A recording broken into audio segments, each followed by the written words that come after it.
Ke Tiangxuan tidak yakin. Tetapi pada saat ini, Qin Yichen memperhatikan bahwa cahaya kaisar bilang di Tianhe terkejut. Karena, dalam arah pelariannya, dia melihat sebuah kapal perang yang megah runtuh. Ingin langsung menekan Kaisar Bihai. Kapal utama Angkatan Laut Tianhe. Mata Qin Yichen terangkat. Tetapi yang lebih mengejutkannya adalah bahwa kapal utama dari divisi marinir Tianhe, mengendarai angin dan ombak, berlari kencang, benar-benar berdiri 5 sosok yang kuat. Shen Zengran, Raja Pemetik Bintang, memimpin langit, dan Raja Dongtian berdiri di kiri dan kanan, dan sosok yang dikepalai olehnya tampak ditinggikan dan agung. Permaisuri. Mata Qin Yichen bergetar. Dia tidak terkejut bahwa Shen Zengran dapat merasakan ketidaknormalan artefak Kekaisaran Bihai. Bagaimanapun, yang pertama adalah Jenderal Angkatan Laut Surgawi. Dan dia tidak terkejut bahwa pengadilan Surgawi mengirim orang yang kuat. Tetapi Qin Yichen tidak menyangka bahwa Permaisuri benar-benar akan melakukannya sendiri.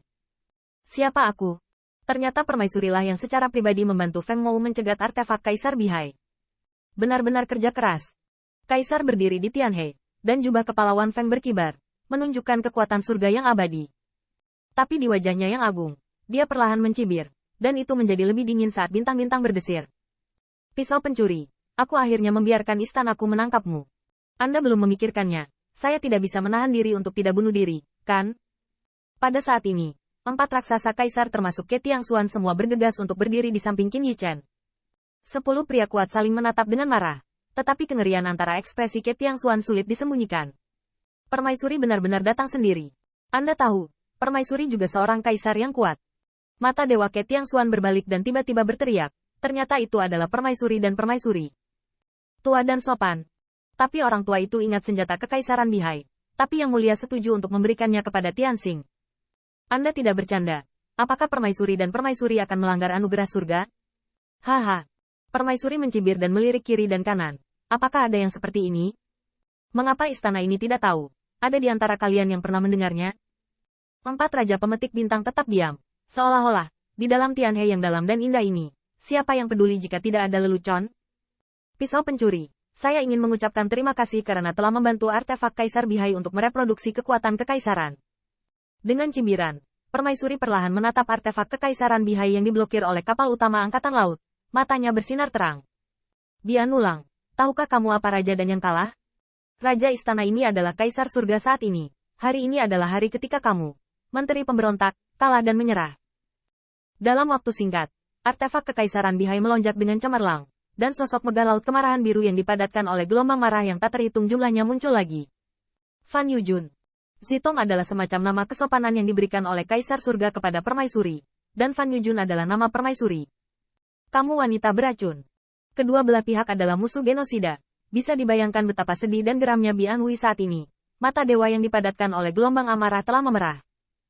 Tapi apa yang tidak diharapkan Qin Yichen adalah bahwa setelah sekian lama Laut Bian Hui memelototi Permaisuri, dia tiba-tiba berteriak, tidak masalah. Raja dikalahkan. Dan hari ini Kaisar adalah Kaisar Yuan Tian.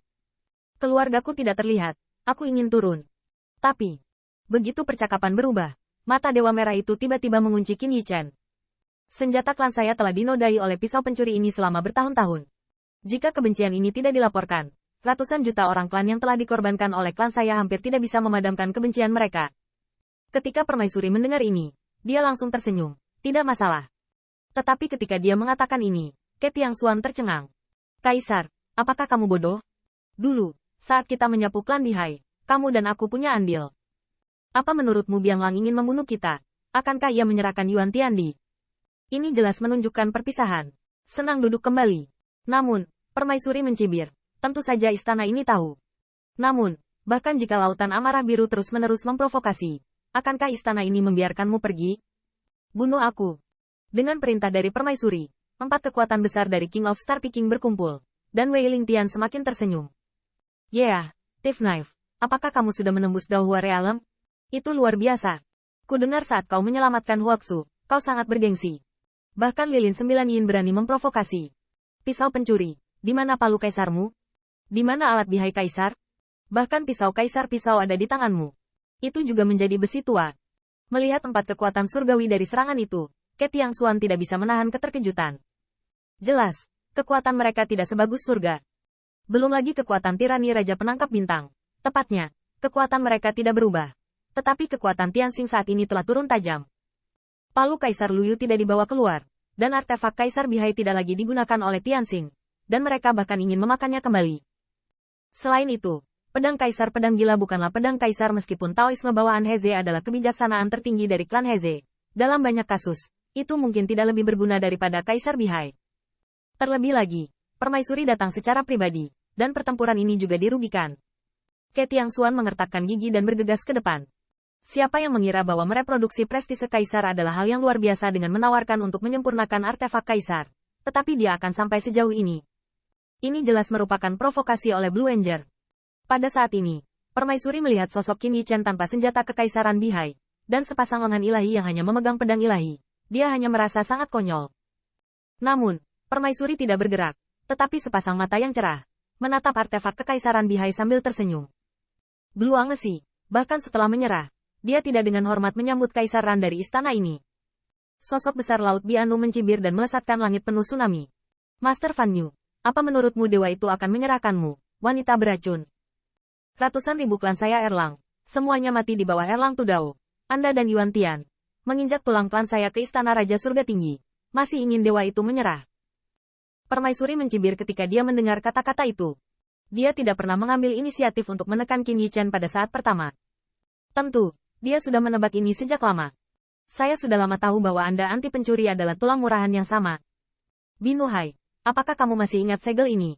Detik berikutnya, permaisuri membalikkan telapak tangannya, dan melihat segel sederhana dan berat di telapak tangannya. Begitu segel ini dicetak, tidak hanya ekspresi Binuhai yang tiba-tiba berubah, tetapi bahkan Qin Yichen, yang dengan marah bertarung dengan pedangnya, merasakan turbulensi Tianhe, seolah-olah akan terbalik sepenuhnya, dan bumi terbalik. Saya melihat segel Kaisar di tangannya. Segel abadi sangat berat. Itu adalah Kaisar abadi yang telah memadatkan keagungan pesta Kaisar selama bertahun-tahun yang tak terhitung jumlahnya. Dan telah melalui tangan pahlawan yang tak terhitung jumlahnya. Prestise Kaisar. Dan pencapaian segel Kaisar Surgawi. Segel Kaisar Brahma. Ke Tiangxuan tercengang. Saat itu, ayah permaisuri yang memegang segel ini dan menghancurkan artefak Kaisar Bihai. Klan Bihai yang tertindas menjadi bandit yang kalah. Meninggalkan celah yang hanya bisa disembuhkan oleh palu Kaisar Luyu. Dan hari ini, jutaan tahun kemudian, Kaisar memegang segel Kaisar Brahma lagi, menunjukkan kekuatan tertinggi dari Kaisar Brahma dan Ming. Semuanya seperti di masa lalu, membuat Tianhe terbalik dan tsunami yang dahsyat ditekan, dan ombak tidak diizinkan untuk berputar. Bahkan segel Brahma telah dikorbankan, yang jelas tidak hanya membunuh mereka, tetapi juga menghancurkan Kaisar Bihai. Permaisuri ingin menjadi nelayan yang tertawa terakhir,